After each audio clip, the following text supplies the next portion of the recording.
Hi friends, ഇന്ന് നമ്മളൊരു മുന്തിരി ജ്യൂസാണ് ഉണ്ടാക്കുന്നത്. അതിന് വേണ്ടി ഞാൻ ഒരു 1.5 കിലോ മുന്തിരി വാങ്ങിച്ചിട്ട് തേനിയിൽ നിന്നാണ് കേട്ടോ വാങ്ങിച്ചത്. ഞങ്ങളവിടെ പോയപ്പോൾ മേടിച്ചതായിരുന്നു. അപ്പോൾ കുറച്ച് വിലക്കുറവിനൊക്കെ കിട്ടിയപ്പോൾ അത്യാവശ്യം മേടിച്ചു. അതിലൊരു 1.5 കിലോ മുന്തിരി ഞാൻ എടുത്ത് ജ്യൂസ് ഉണ്ടാക്കാൻ വേണ്ടി പോവാണ്. അപ്പം അത്യാവശ്യം വിഷാംശങ്ങൾ ഉണ്ടെന്നുള്ളത് നമുക്ക് നന്നായിട്ട് അറിയാം. അതുകൊണ്ട് നമ്മളതിന് വേണ്ട കുറച്ച് ഉപ്പ്, അതുപോലെ തന്നെ മഞ്ഞൾപ്പൊടിയോടെ ചേർത്ത് നല്ല രീതിയിൽ വാഷ് ചെയ്തെടുത്തു. കുറച്ച് നേരം ഉപ്പ് വെള്ളത്തിൽ ഇട്ട് വെച്ചു കേട്ടോ. അതിൽ അത്യാവശ്യം വിഷാംശങ്ങളൊക്കെ ഉണ്ട്. നമ്മൾ ആ തോട്ടമൊക്കെ കണ്ടിരുന്നു. അവരുടെ കൃഷിക്ക് ആവശ്യമായിട്ടുള്ള വിഷങ്ങളൊക്കെ നമ്മളതിൽ ചേർക്കും, നമുക്കറിയാം. അതിനുശേഷം അത് കുറച്ച് നേരം ഉപ്പ് വെള്ളത്തിലൊക്കെ ഇട്ട് വെച്ചിട്ടാണ് നമ്മളതൊന്ന് ഒന്ന് തിളപ്പിച്ചെടുക്കണം.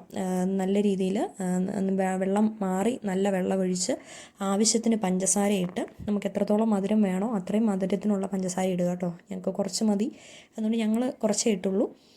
എന്നിട്ട് ഒന്ന് ഇളക്കി കൊടുക്കുക. ഇളക്കി കൊടുത്ത് കഴിഞ്ഞ് കഴിയുമ്പം ഒന്ന് തിളപ്പിച്ചെടുക്കണം. അപ്പോൾ തിളപ്പിച്ച് കഴിയുമ്പോൾ മുന്തിരിയൊക്കെ അത്യാവശ്യം നല്ല രീതിയിൽ വെന്ത് റെഡിയായി വരും. അത്യാവശ്യം നല്ല രീതിയിൽ തന്നെ തിളപ്പിച്ചെടുക്കുക. അതിനുശേഷം നമ്മളത് നല്ല രീതിക്കൊന്ന് ചൂട് മാറാൻ വേണ്ടി ഒന്ന് വെയിറ്റ് ചെയ്യണം. അതിനു മുമ്പ് നമുക്ക് ഒന്ന് മധുരം ചെക്ക് ചെയ്ത് നോക്കാം. ഇച്ചിരി വെള്ളം അതിൽ നിന്ന് എടുത്തിട്ട് ടേസ്റ്റ് ചെയ്ത് നോക്കാം. അത് കഴിഞ്ഞ് നല്ല രീതിയിൽ ഒന്ന് തണുപ്പിച്ചെടുത്തതിന് ശേഷം മാത്രം നമ്മൾ മിക്സിയുടെ ജാറിനകത്തിട്ട് അടിക്കുക.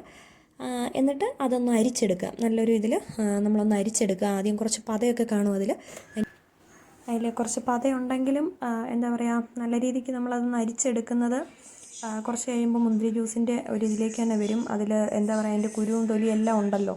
അപ്പോൾ അതുകൊണ്ടാണ് അതിൻ്റെ പതയായിട്ട് വരുന്നത്. അത് കഴിഞ്ഞ് ഇത് നല്ല രീതിയിൽ നമ്മളൊന്ന് അരിച്ചെടുത്ത് കഴിഞ്ഞ് കുറച്ച് നേരം വെച്ചാൽ മതി.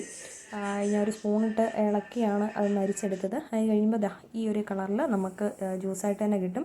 ഫ്രിഡ്ജിൽ വെച്ച് തണുപ്പിച്ചെടുത്ത് കുടിക്കുന്നതാണ് നല്ലത്. അപ്പോൾ അത്യാവശ്യം നല്ലൊരു ടേസ്റ്റൊക്കെ നമുക്ക് കിട്ടുന്നുണ്ട്.